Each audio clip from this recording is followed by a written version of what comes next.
Welcome back, my mobile gamer friends, to the 6th episode of the Tiny Nimble podcast, a show all about mobile gaming hosted by me, Tiny, and my co-host, the son of Odin himself, Nimble Thor. Now for this episode, we've got a lot of great stuff to talk about, including an announcement of our collaborative Discord, our thoughts on COD Mobile, and what went wrong with Durango, plus many other more mobile gaming goodness. If you're listening on Spotify or other podcasting apps, be sure to leave a rating if you're enjoying this show, and if you're watching on YouTube, let us know in the comments what you'd like us to talk about next month. But first, we need to kick things off with our righteous recommendations. Nimble Thor and I will give our recommended game from the past month. Take it away, Nimble. Alright, everyone, listen up. I don't know if you like idle games, and I don't really care, because ULALA Idle Adventure is just one of my favorite games of all time. Yes, of all time. Not just right now, but I'm really loving the game. It's a great idle game, even those who don't like idle games. And in comparison to other idle games, I like it just because there's a ton to offer in terms of gameplay. Many idle games, in my opinion at least, become a bit stale at some point, but I'm 4 or maybe 5 weeks into ULALA at this point, and I'm still unlocking new gameplay features or added convenience features at least. And I just haven't been able to get into any other idle game since this one. So that is my righteous recommendation of the week. The graphics look great as well, by the way, and it is of course still an idle game. Anyway, just a recommendation, guys. Go check it out. I think I've done a video on it. Have you done a video on it as well, Tiny? I have definitely done a video on it. Well, not a full-fledged video. I put it in my top 5 videos, I think, of last month. And I actually enjoyed it too for being an idle game. I'm not a huge fan of the idle genre, but this one was just very engaging. It was, you know, it had some fun factor to it, and there's so many different things to do in it. And like you said, and go back to, and make sure you go dailies and whatnot. I actually enjoyed it pretty much as well. I've been playing it religiously. Like I log into that game every morning. It's one of the first things I do, log in there and just do my thing, upgrade my heroes, and then every evening as well. I think maybe it's also worth mentioning for those who don't know the game yet that it's a very social game. Most idle games are just single-player games, but in this game, you actually play in a team, in a party, with 3 other players as well. Yep. And so there's some collaborative effort there going into leading your team to victory in this game, and I really like that. So there's a lot of focus on the social elements as well, not just pure gameplay, but also the chat features and the guild features and things like that. And actually, if you want to join me, I created a guild in the game just called Mobile Gamer. So it's open for registrations if anyone wants to join me on that journey. But what is your righteous recommendation though, Tiny? My righteous recommendation for this month is going to be FISHISLAND Fishing Paradise. This is a quirky little game. It's kind of, I guess I categorize it as a semi-fishing RPG, but the gameplay is kind of like a rhythm-based tapper in a way. It's hard to explain. So basically, you throw out a fishing line, and you have to tap on the circles in order to like deplete the fish's health, and then when the health is gone, you catch the fish. Sounds pretty simple, yet there's like all kinds of crazy stuff going on. There's boss battles against boss fishes. There's just, leisurely relaxing fishing going on. You can unlock stuff, other fishing spots, fishing poles, all this cool stuff, change outfits, anime style. But yeah, it's just something about it is just like yeah, of course, right? It's just a blast to play. It's just, the graphics are colorful, it can be challenging, it can be easy on some parts. It's just one of those games that came out, just wasn't expecting to enjoy very much. When I first started playing it, I was like, okay, I'm going to rip on this game so much. And then the longer I played it, I'm like, I'm kind of addicted at this point. And it's the same thing. I'll log in and like do some dailies, or I'll do some challenges, or I'll take on this boss or something like that. There's even PvP elements where you fight against other people with, fishing style. Yeah, it's just a really great game. If you guys want to look at check it out, I do have a video on it called FISHISLAND Fishing Paradise. Yeah. I think you mentioned you might have started playing it, or have you even seen it as well? Yeah, I have played it actually. I agree with you. I like it as well. To my big surprise, I looked at the screenshots on Google Play for this game, and I was like, yep, I'm not gonna like this game. I'm definitely not gonna like the monetization system in this game. But actually, what my experience of it has been so far is that I don't even mind the monetization at all. I mean, you can definitely pay to progress faster in this game, and probably because of the pay to win, because of the PvP features, you can also pay to win in the game. But I can't be bothered with any of that. Like, I'm just enjoying the game as more of a casual experience. I don't log in every day, but I do log in from time to time. And yeah, I agree with you. It's a great game. And I've got a video coming out of that as well very soon, maybe already by the time that people listen to this podcast. So those were our righteous recommendations, but we actually have a big announcement to get to as well, because we launched together a mobile gaming Discord server called simply Mobile Gamer, just like my guild in ULALA, hint, hint. Smart. Smart branding, very smart. But yeah, we both did an announcement about this Discord server, I think, on our individual channels. But for those who haven't heard about it yet, after years on YouTube, we both have, I think, 2 or 3 years on YouTube at this point, we finally decided to launch a Discord server. And we did that together and then with also the owner of the newly launched news site for mobile gaming called gamingonphone.com. So it's those 3 communities all in one great Discord server, in one community for mobile gamers. So we are about 150, I think it's 140 to be exact, mobile gamers on there already. And we're hoping to make it really the place to just geek out over mobile games. We use it to find teams in multiplayer games. So if you're looking for a team, we have a channel for that on the server. But we also just discuss the latest news or just chat with, like-minded mobile gamers, which frankly is pretty difficult to do these days. There aren't that many places you can go. You can go on Reddit. Love Reddit, by the way. Huge shout out to both Android gaming and iOS gaming. But if you want a chat about mobile gaming, right? Something a bit more informal than posting on a forum like Reddit, then Discord is pretty great for that. So we will probably leave a link somewhere. If you're listening to the audio version of this, you probably have to go find our videos in order to be able to find the link to join the Discord server. But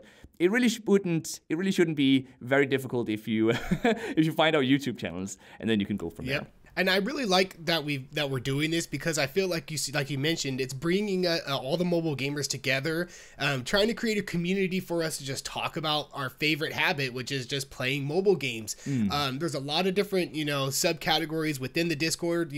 Of course, recommended games, just a general chat feature, just stuff for us to all kind of just communicate with each other. And it's a good way for you guys to talk to us. You can give us some recommended games you want us to play. I mean, I think I've already played a game. I think it was MONOLISK. I think we both played that game. Yeah. And that was recommended on the Mobile Gamer Discord. And I don't know, I mean, I might have ran into that game at some point, but the fact that I ran into it faster due to this was pretty awesome. And I just think it's a good resource for everybody just to get involved with. So yeah, Mobile Gamer Discord for life. Yep, absolutely. I guess that's what Amen to that. That's how I'm going to say it. Yep. So we should move on from this. Like I said, go check out the Mobile Gamer Discord. You will find it in links below on our videos, and we'll try to get that, spread the news for that. But what we're going to get into now is we want some recent releases, some upcoming titles, just some things we're looking forward to from both me and Nimble Thor. And first and foremost is, I think a lot of people are excited for this, is the Black Desert soft launch. Yes, Black Desert is almost finally upon us, but there are a soft launch, so some people are going to get it a little bit early, and the early impressions are very promising. So anybody who's a Black Desert fan, who's looking forward to this to be on mobile, it's almost there. But as of now, you can get it in Canada, you can get it in Chile, Sweden, Malaysia, Turkey, Ireland, and Australia. Sorry, Denmark. Yeah, I'm left out this time. Yep. I mean, obviously you're left out in the US, but I mean, I'm always left out. Yeah, I'm always left out. Yeah, but hey, let me introduce you though, Tiny, to my little friend called the VPN. Yeah? I mean, wait. Not that I use it, of course, but I might have heard from a friend, wink, wink, that it's possible to use a VPN and then access that game. So I have actually been able to get a little sneak peek, but I only just downloaded it yesterday, though, so I haven't really gotten into it just yet. But what I saw so far of the game, I do really like. It feels very fluid. Obviously, the graphics, I think that's one of the big things with this game. The graphics look just amazing on mobile. It's, I think, by far, it's safe to say, by far the best looking MMORPG that I've seen on mobile so far. It's really great. Everything from the animations to just the overall art style. I'm just loving pretty much everything in that regard. Then I still have to figure out how the monetization works. I still have to figure out how much of an auto game this actually is and how well the auto systems are implemented. Yeah, right? Like, that's the big fear with mobile MMORPGs. But hopefully you get to try it out pretty soon as well. I think it's gonna be a big one. Like, I think this is gonna be one of the big MMORPGs on mobile this year and next year, going into 2020. And I hope it changes the game, or I hope it, that was weird to say, but I hope it brings the mobile MMORPGs to mobile that we've talked about in the past in the other podcasts, how sometimes they can be disappointing, or sometimes, they're not what they live up to be. I'm kind of hoping that this one gives us a good mixture of, the good stuff that we want to see in these, like I said, the auto mechanics, I'm a little worried about to see how it goes. But as long as it's not to where the whole game can be played in auto, I mean, I don't mind auto walking to a quest, that's fine, but auto everything can be a little much. So hopefully it finds a good balance. Yeah, and I know this is a vastly different genre of games, but King of Fighters ALLSTAR, which I know that you very recently played, what I really liked about their implementation of an auto system, even though, I mean, that's a fighting game and we were talking about MMORPGs here, but what I really liked about it is that you were allowed to use either a semi-auto mode or even a full auto mode when fighting just normal. That. Yeah, exactly, like normal small enemies. But when you win a boss fight, though, you're actually forced to use the manual system. And maybe it shouldn't matter, but it does kind of matter to me because it means that the developers had actual, gameplay in mind when creating the game. If it's a fully auto game, they don't really have to think. I mean, the developers don't have to think about creating engaging combat, right? Because nobody's going to play it anyway. Yeah. You're just going to auto it. Yep. But if they force you to sometimes use the manual system, it also tells me at least that the developers really want you to use the manual system, right? They only added the auto system because they know that some players expect that these days on mobile. But they want you to play with the manual system. And that's what I hope, to get from Black Desert Mobile. I think it's unrealistic that we're not going to have any auto. But hopefully they've done things to make it enticing and worthwhile to play manually. Yeah, so I'm definitely looking forward to playing that, and VPN might become my friend at some point, but we will see how that works out. Yeah. So the next order of business news we want to talk about is the Google Play Pass has been released. Actually, it probably was released, I think I want to say a few weeks back, almost beginning of the month maybe. We didn't get a chance to talk about it on the last episode of this. No, that was just before it released, the last episode. Just before it released, yeah. So now that it's out, we get to see how is it, how good is it, what is it doing, and my opinion of it is it seems to be a big disappointment. I feel like it's living in the shadow. Wow. Yeah. Exactly. I'll insert sound effects here. Yeah. It seems to be living in the shadow of Apple Arcade. It's just not. I feel like Apple Arcade. They spent a lot of money, by the way. Apple spent like I think what 500. Was it 500,000 or was it $500 million? Million. Oh wow, $1 million to get it off the ground. Of course, Apple has exclusive games, and all that good stuff. Whereas the Google Play Pass it's not exclusive games, it's premium games, but they're premium games that you could just previously buy. You can still buy them now. It's the same free to play games you can buy now or you can get now just without ads. I just don't see it making a huge impact on it. But I'm curious about your thoughts, Nimble. So first of all, I haven't gotten to try it out. I don't know if you even have, but it's not available in Denmark yet, so that's one of the reasons. I see. Again, Denmark misses out. Denmark misses out. Oh man.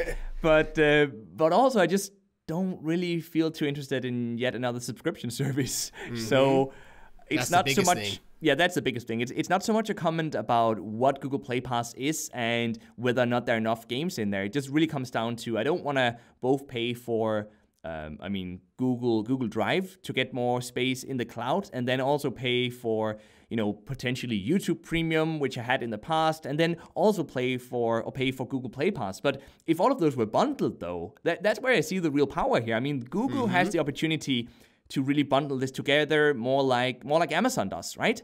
I mean, Amazon is pretty good at just bundling nearly everything into one subscription, or at least very few subscriptions, right? I do know they also have their, what's it called, Audible, right? Their audiobooks, and that's a separate subscription. But still, they do a pretty good job at bundling many things into Amazon Prime.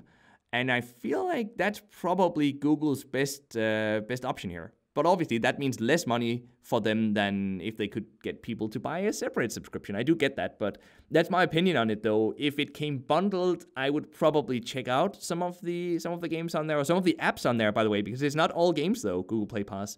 It also has some premium apps, but right now, it's just not that enticing for me. I would probably just buy the few premium games that I wanted. I would probably just buy those standalone. Yep, and that's kind of what we talked about last time too. It's like I would just buy the game if I really want it. And the idea of, we kind of brought it up too. We were hoping that it would be some sort of bundled service. Like you said, Prime, you get Prime Video, you get these other things. I think Twitch Prime comes with that as well. Whereas in here, it's just, okay, these games that you may or may not want to play or could have already bought if you wanted them. But like you said, YouTube Premium would have been awesome. Some more Google Drive space, but it doesn't have those. It's not enticing enough. And I haven't tried it, and I'm probably not willing to try it, honestly, at all. So to me, I'm a little disappointed in what they were offering. But like I said, another subscription service, and it's like, do we really need that? It's going to come to a point to where we have so many subscription services, it's just going to be so much money to sustain all of this. It is. I mean, it's a lot of money. I mean, I gladly pay for something like Google Drive because I use that every day and I need that space in the cloud, and it's also sort of a backup for me, right? So I know that anything I upload there will never disappear because Google is really good at keeping data safe. They thrive off of data, so they definitely want to keep it safe. And YouTube Premium for someone like me is also, I actually don't have YouTube Premium right now. That's just hashtag poor YouTube alive. But if I had a bit more money, I would have YouTube Premium because I watch so many YouTube videos, and having that ad-free experience is great. But I just don't see the appeal of Google Play Pass. So I guess that's it for Google Play Pass. I don't believe it's going to take off, and I'm probably never going to try it out, just like you said. Speaking of disappointment, this is something I'm disappointed about. Our next section here is Durango dismissed. Oh, yes. Unfortunately, Durango, that very popular dinosaur MMO type crafting / Monster Hunter type game that we were all excited about, is unfortunately going to be shut down. So what happened was, the history of Durango, as we know, is it was in development for years. It was in beta for at least 2 years plus. It didn't get an official global release until I think sometime this year. I want to say 4 or 5 months back. The issue that occurred is that basically the developer didn't make barely any money in the first 3 months of the global release. And after the 2 years of being in beta, it kind of drained the developer's resources.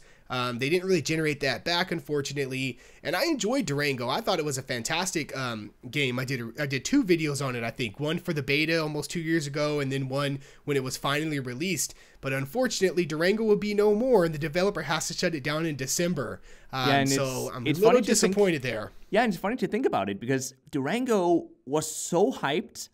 For those of you who lived under a rock during that time, but it was so hyped that it under a prehistoric rock. Yeah, prehistoric rock. It was so hyped that it spawned entire other games to be created. I mean, so people expected that Durango was really going to take the mobile market by storm. Like they expected this was going to be the biggest survival MMO on mobile, right? And so naturally, other developers started making other survival games as well. And they ended up releasing before we even saw a release of Durango. And I think that's what ultimately killed it. It was hyped 2 years ago. Now, nobody cares anymore. I mean, I think that's the hard truth. You have genres and they go up and down in popularity. And survival games just aren't as popular. They're still popular, but they aren't as popular as they were 2 years ago.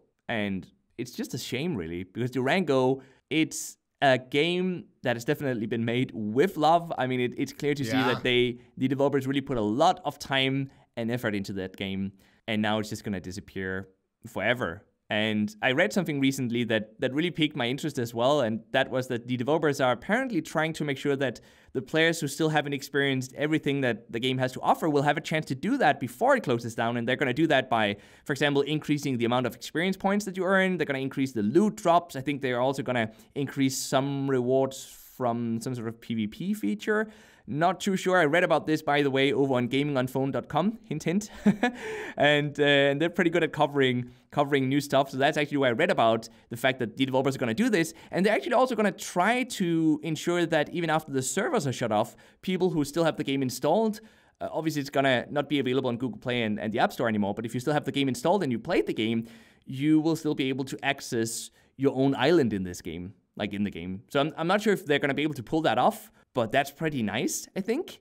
I mean, I haven't seen any other mobile game developer go that far to make sure to please their audience, just as the game is about to close down forever. And I'm glad you brought up that point, because I was going to mention that as you're talking about it. I was like, I've never seen, usually when there's games that like, oh, they go offline or the developer stops supporting them or they're off of the Play Store or something along those lines, they just do it, right? They might make an announcement, okay, it's gone after this date, you lose all your stuff, whatnot, it's gone. They just do it. To see them actually like put some effort into, look, it's not going to be here anymore. This is what we're doing to try and, just say a big thank you, I guess, to the players or whatnot. It does mean a lot from the developers, and it almost makes me feel bad for them. Like, I know there's a lot of like back and forth of like, oh, what developers are doing, or mainly what publishers are doing or whatnot when it comes to monetization and stuff like that. But I mean, doing something like this, that little bit extra, I mean, it shows that they care to do that extra. And the fact that it was in development for so long, like you said, also showed that they cared as well. They wanted to release this game as the best way they can, with the most polish they can, balancing that they can. And when it came out, it was a really good game. Like I said, I enjoyed the heck out of it. And it makes me want to just go back and log back in and be like, okay, what's going on now? So I can just give them, one last playthrough before it's over. But yeah, it's very unfortunate, very disappointing. I think I think you said this at the beginning of this segment about Durango, but it probably just didn't earn enough money, sadly. Yeah. Right? Yeah. And then the publishers, I mean, financially, from a business perspective, they obviously had to close down the game. It happens. It's just so sad when it happens for a game that was so hyped. And I remember 2017. Everyone was looking forward to this game. But yeah. That's how it goes. It was supposed to be the next big thing. And it's sad too, because we need more dinosaurs in our games. Can we please get more dinosaurs, less zombies? I agree. I'm okay with more dinosaur games. I do agree. Don't worry though. I think I start to see more and more dinosaur games and fewer zombie games. So I think we're going. That's true. We're going. Oh yeah, ULALA. That's an example right there. Dinosaurs. Right, yeah. We're moving towards that future, my friend. Don't worry. Okay, so the next order of business we want to talk about is Mario Kart Tour has been released. Finally, we have a Mario Kart Tour that we could play on our phone. Yes. How exciting. But let's talk about what we think about Mario Kart Tour. I like how you said that. How exciting. Yeah, you see how excited I was when I said that? Yeah. Let's bring on the parade, everyone. Yeah. Mario Kart Tour is here. So we both played it, and we both have our opinions on it. And I want to say I'm a little 50-50 on it. So part of me is like, I enjoy having Mario Kart on my phone. That's an awesome idea. I would like to play it in landscape mode, but unfortunately I'm forced to play it in portrait mode, which to me kind of constrains it a little bit. It doesn't feel as if it's like I can see everything on the track. The graphics are great. I think it's the best representation of a Nintendo graphics on mobile to date, honestly. I agree. I think it's fantastic there. Yeah. The control scheme can take some time to get used to, with sliding your fingers and doing drifting and whatnot. But I don't know. There's this overwhelming sense of it's just not enough. I feel like it just didn't meet the expectations. There is going to be, I hear, a real-time multiplayer released in an update, which is good news, because at first we heard there wasn't going to be real-time multiplayer. So that is good. So I will be revisiting it when that happens and doing an update video. But I don't know, a part of me feels weird that it has gacha mechanics. And I know that it's 2019, every mobile game is going to have some sort of gacha mechanics, but it's just weird to have gacha in a Mario Kart game when normally you would unlock those characters. And I get it, that's how they're doing their monetization. But at the same time, I feel like they could have went more cosmetic route with like different outfits or maybe different carts. So I'm a little 50-50. I enjoyed it, but at the same time, I'm a little disappointed as well. What are your thoughts on it, Well, Nimble? to me, it just comes down to there not being real-time multiplayer yet. Yeah. So, as you said, when real-time multiplayer actually arrives, I think this is going to be, the best kart racer on mobile. I think it already is the best kart racer on mobile, by the way. Let me just put it like that. I think, honestly, this is the highest quality kart racer on mobile. We don't have that many kart races, and the other ones we have, I feel like, graphically, obviously graphics isn't everything. Like, I don't really care about graphics most of the time, as long as the gameplay is great. But when you have two games that, might be somewhat similar, of course, you do start to look at those smaller things, like graphics. And the graphics in Mario Kart looks great, as you said already, and the gameplay experience overall, I feel is great. We just need real-time multiplayer. I am afraid about how the monetization might impact real-time multiplayer, but as it stands right now, I know a lot of news outlets were very vocal about picking, on Mario Kart Tour and its Battle Pass like subscription service.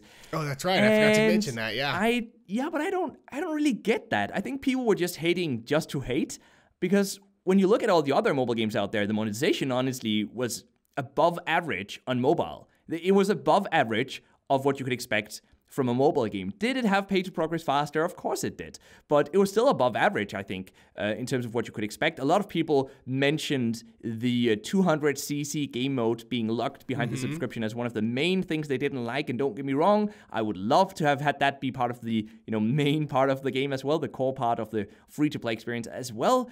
But that's only because I know Mario Kart already. If this had not been a Nintendo game, and if this didn't have the Mario Kart, name on there, but you had the exact same gameplay, the exact same monetization system, the exact same graphics, I can almost guarantee that you wouldn't hear anyone talking too badly about the monetization. It's only because we expect something different from Nintendo. That's my take on it.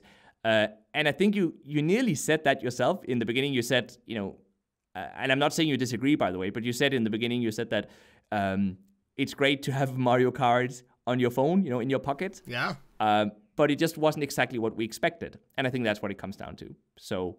yeah. When it comes to I totally forgot to mention the whole Battle Pass or thing. I am okay with a Battle Pass-esque situation. However, in this scenario, though, the only thing I didn't like about it was that it was a monthly type subscription where you're charged every month. Whereas, usually a Battle Pass would be okay, you pay $10 for, let's say, 3 months worth of content or whatnot, and then you pay again. I think maybe if they would have went that route and stretched it out, I think they might have had more success with it. But like you said, a lot of the news outlets were very adamant about letting people know that, you're paying monthly and it locks away the 200cc, like you said. But that's a very good point you brought up about if it wasn't Mario Kart and if it wasn't that brand, maybe people would be looking at it different. So we'll see. But I will admit, it is the best quality kart racer on mobile right now. Because I've played, what is it, Beach Buggy 2 or Beach Buggy? Yeah. Yeah, Beach Buggy, which is a fine enough game, but I don't think that one has real-time multiplayer either. It doesn't. I think that one's, it's all computer or AI or ghost bots, maybe of other players that you're playing against. So the promise of the real-time multiplayer on the way gets me excited for the game again, and I'm hoping when it comes out, it is as good as, Mario Kart that you've played on any other system, let's say. So I am looking forward to testing that out. But, that might not have lived up to expectations, but I can't help but smile anymore now because I know what the next section is. Something that absolutely lived up to my expectations, and I think your expectations as well, is Call of Duty Mobile. Because it finally released. I don't think anyone don't know that it released. It's amazing. It plays well. The world knows. The world knows. The matchmaking is fast. It looks great, obviously, and I know that you've been playing it as well, and I think you've been having fun with it, right, Tiny?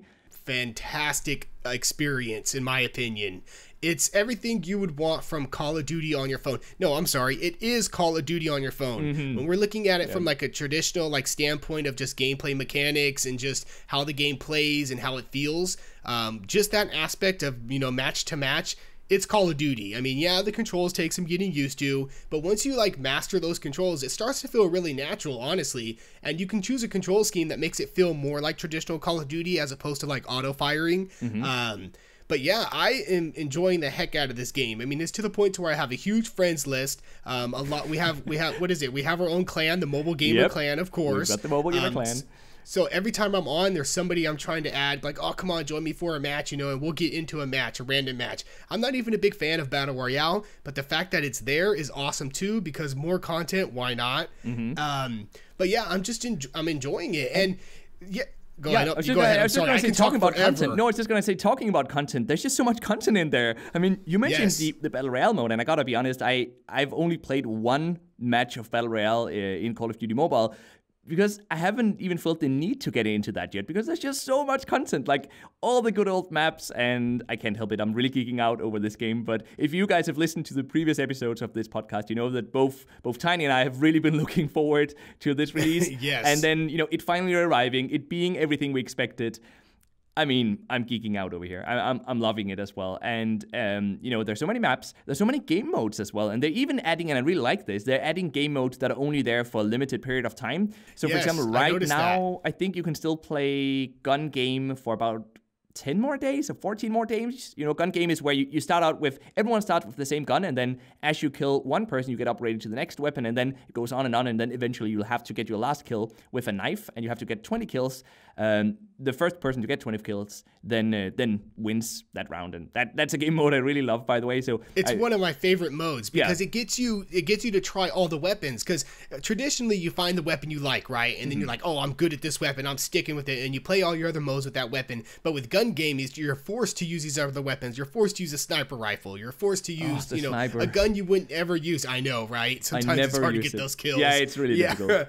And it forces you, and it just feels so good, and it feels accomplished when you get to the end with that knife. I've only gotten to the end once and got a knife kill, which was awesome, but usually I end maybe 4th or like 3rd place, with my guns, so it's really awesome. And I do like the limited time modes and the different things, and what I do like about it, again, sorry guys, I'm gonna keep going here, forgive me, is that, so there's unranked and then there's ranked, right? So when you're playing your ranked, you rank up in the ranked modes, and normally that starts out with just team deathmatch, but they're also doing featured ranked modes as well. So my favorite mode is domination, and I was disappointed that domination wasn't a ranked mode, but last week they introduced domination into ranked playlists. I mean, I think it's over now, of course it was limited time, but I got to play ranked mode in my favorite game mode, and it was just exciting because I love domination. I love taking over B. Everyone gets on B, you throw a grenade, you might get 5 kills just with one grenade. So awesome. So many memories. And that's another thing, it's nostalgic. It brings back those old school Call of Duty memories of when we used to play in our college dorms,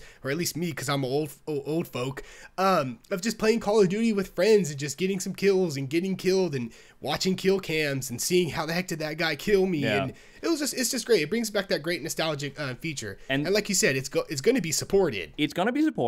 This game is going to be around. Like it's not going to go down, I think, only if they screw up the monetization, but I'll get back to that in a bit. And it's interesting, because we've mentioned Pokemon Go a few times in the previous episodes because of its huge success at launch. Yeah, but this game, and the longevity as well. But Call of Duty Mobile became the fastest downloaded game in the world because it reached 100 million downloads in just the first week after release, so that's in 7 days. And actually, it beat Mario Kart Tour, which held the record before Call of Duty, at 90 million downloads. 100 million downloads, though, in 7 days. That is, by the way, just another point of reference. That's in comparison to PUBG Mobile, which got 26, close to 27 million downloads in its first week. So this is 4 times as many downloads. And I think it comes back to what you just mentioned. It's nostalgia. There's so many people. Don't underestimate the amount of people who've played Call of Duty on their Xboxes, on their PlayStations, on their PCs. And now they're a bit older. Now they don't have as much time to play anymore. But now they can play their Call of Duty on their smartphone. And it's not a dumbed down version of the game. It's pretty much like PUBG Mobile, right? You get the same experience as you do, or close to the same experience as you do on PC, but just on a smaller screen instead and with touch controls. There is, though, I mean, I know when Call of Duty Mobile released, it did have controller support, but only for 2 days. Then it was removed, but now they're talking about bringing it back again. Bringing it back, But obviously what they want to make sure is that people who then play with controller are not matched against people who don't play with controllers. So they have to figure something out there about the matchmaking system in order for that to make sense. And I like what you said about, we're older now, we might not have as much time to commit to traditional Call of Duty on PC or console. And that's another thing that this game does great too, I think, is the matches feel really quick. They feel like you get just enough playtime to get a match in within I think, they might last 5 or 8 minutes, let's say. And that's awesome. Maybe you're waiting for your doctor's appointment because you're an old fogey like me.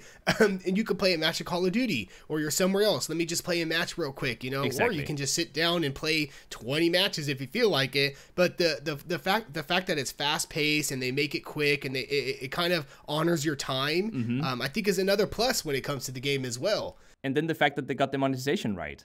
Yes, yes. Most of it is cosmetic, you know, cosmetic skins or cosmetics on the guns, stuff like that. You're unlocking the weapons just how you would unlock them in any other Call of Duty game. By leveling up the weapon, by using it, which I think is awesome. Yeah, I like that as well. I did hear a rumor, though, that some new skins were going to be added that would make your weapon quite a bit stronger when using it. So it would add some... I don't know if it was damage it was adding or...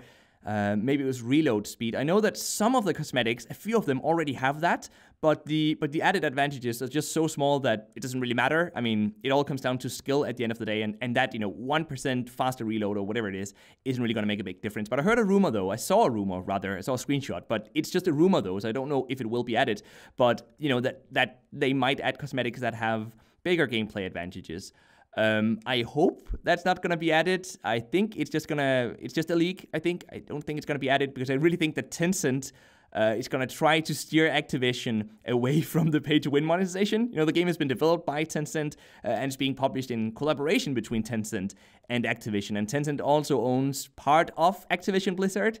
So I hope, you know, Tencent usually, I mean, with PUBG Mobile, basically, they just focus on cosmetics and they don't make you stronger. Yeah. I hope that Tencent is going to do the same and they'll be able to keep Activision unleashed, you know, so they don't go bananas and you know, add lots of pay to win to the game. I feel like that's the one thing that could ruin the game, really. That would be the monetization. That's a fear. Yeah, that's a fear because we all know, we've heard the rumors of the real Call of Duty. I say the real one, but I just mean the console version of how they'll have loot boxes and they have weapon unlocks and they have semi pay to win mechanics, and how the latest Call of Duty took out loot boxes for a battle pass, but they might bring it back and all that stuff. That's all Activision's doing right there. That's them being in full control of what they want to do to monetize. But because this is a collaborative effort between Tencent and Activision, I feel like there might be some back and forth between the two on how they want to like monetize it going forward. And I'm hoping, like you're hoping, that Tencent will be like, hey, this is what works. You know, we've done it before. We've done cosmetics only and we've made money off of it, or we've done battle pass and we've made money. So you don't need to do this extra step, you know, to make more money. So hopefully that collaboration will kind of simmer down Activision a little bit, because I don't want the game to, you know, let's say 6 months from now be this total pay to win grind fest, because then that would just ruin all this goodwill I'm giving it right now. Because I'm praising the game so much because it is so great and I think it's doing a lot of things right. Yeah, there might be some things that it might have took some missteps in. I think I heard recently about the Halloween update, how, like, you know, it costs so much money to unlock everything in this random type of situation. But besides that point, I mean, let's take away that. You know, I'm not even interested in doing that stuff or unlocking those items, honestly. I'm interested in playing the game more. And it's also just cosmetics. Just try and that. It's just cosmetics as well. Yes, there's no pay to win scenario there either. So, but when you're interested in just playing the game and enjoying the mechanics that it does offer and the unlocks that it is offering, I think it's doing a fine job as of now. So I hope it keeps that path. And you were mentioning something else as well prior to starting recording here today. You mentioned something about new maps coming as well very soon, or definitely, at least in the future. Yes. Yeah, so they definitely want to start releasing new maps. You know, they're doing good at releasing, like, trickling down their content. And, of course, the new maps are going to be free. They get updated. But, yeah, so right now on the Gaming on Phone website, and wink, wink, they're talking about how there's been some leaks that they're actually testing out new maps. And one of the big ones is the Meltdown map. I don't know if anybody's familiar with the Meltdown map, but it was very popular during Call of Duty Black Ops 2. And I remember this map. It's where the huge nuclear silo is in the middle and you're on both ends. It was really popular in the domination mode. Again, domination mode, my favorite. That's perfect for you. It's perfect. Yeah, exactly. Yeah. So they're testing it out. There's already screenshots out of it. There's already the map screenshot for it. So chances are this is, like, happening. And it's just it's good news, because it means if this is happening, then you know they're going to be releasing more maps in the future. And right now, as of now, it does have a decent amount of good maps, especially the maps, the nostalgic maps. I mean, I'm talking about the map from Call of Duty Modern Warfare they have on there. They have the, what else? They have, what's the nuclear blast town? Oh, I can't remember. Oh, Nuketown. How could I forget? Yeah, I'm going to get so many comments about how I forgot.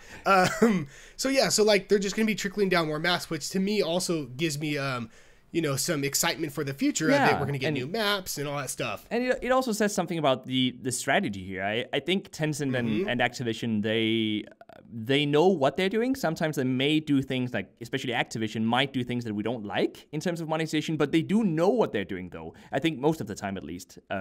So I think they knew that they had a success on their hands, you know, when they released Call of Duty Mobile.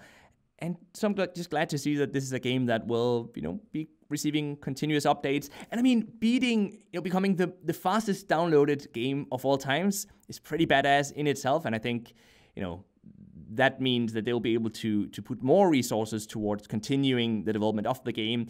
I wouldn't be surprised if we very soon start hearing about an esport tournament as well for the game. Yeah, probably, there you go. You know, probably in early 2020, I would expect that. And, you know, things like that is gonna, you know, make the game sustain itself, right?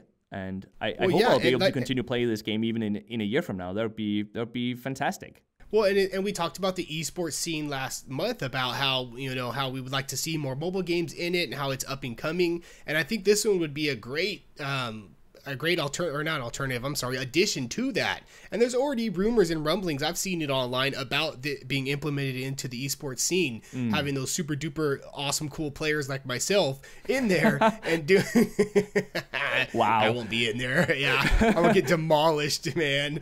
But yeah, so it just makes you show that they're gonna be supporting it, that they're gonna be giving us new content, and that so the future looks bright for Call of Duty Mobile. 4.5 out of 10. You heard it here first. Yep. I think so as well. So I actually have one more thing that we didn't talk about this, so I'm going completely rogue here in terms of our... Go rogue. Oh yeah, I'm going rogue. So Tiny doesn't know what I'm about to say. I like this. I can feel the suspense. He doesn't know if I'm clenching my knuckles right now. Or what are you going to say, Nimble? Well, yeah. Here's the thing. So we've actually been talking with an indie developer. I'm not going to mention the name or the games that he has made, but we've been talking with an indie developer about potentially doing an interview for the next episode or the episode after that. So that would be either the November or the December episode. I think we're going to make it for one of those. That's exciting. So this will be an interview with an indie developer. So I just wanted to mention that because if you guys have any questions that you would like us to ask that indie developer, then go for it. This indie developer has made multiple games. I don't know how many actually, but definitely 5+, maybe between 5 to 10. He's full-time on his indie studio. He's doing, I think, decently well. He doesn't have any in-app purchases in his games, just to mention a few hints here. But if you have any questions in regards to monetization, to game development, to game design, to how he sees Google Play and the App Store, to, you know, the market of mobile gaming from a game developer's point of view, then do leave those questions wherever you can leave questions, whether it be on YouTube in the comments, on Reddit, or, you know, wherever you're listening, find somewhere. You can also just email us, by the way. You can find our emails on our YouTube channels, or reach out via Twitter, whatever. On Discord. Oh, I should have mentioned Discord. Yeah, Mobile Gamer. On Mobile Gamer, the Discord server. No, but anyway, guys, if you have any questions, we'd love to get them, and then we're gonna get that person on, and you know, we'll see how it goes. Hopefully, it's gonna be entertaining for you guys. If you like that segment, then you know, we might be able to do that more in the future as well with more guests. I like that. I like getting into the mind of, you know, the ones that are creating these games, who are putting the effort into it, and just hearing their thought process and hearing, you know, what they have to say about it is very interesting to me. So I am actually excited, and that's a great bit of news, honestly. And you will be incited. Yeah, I'll be incited as well. Once you hear what he has to say, yeah. Set the non-native speaking English speaker here. Yeah, teaching me, right? Wow. Well, I don't know if it's a word, though. I learn something new every day. You'll be incited. I don't think you can say that. I'm going to look that up now that you say that. Yeah. After the podcast, I'll look that up. We'll get back to you guys on that word. Yeah. But as of today, or as of now, that's it for the Tiny Nimble podcast for now. We hope you guys enjoyed the show.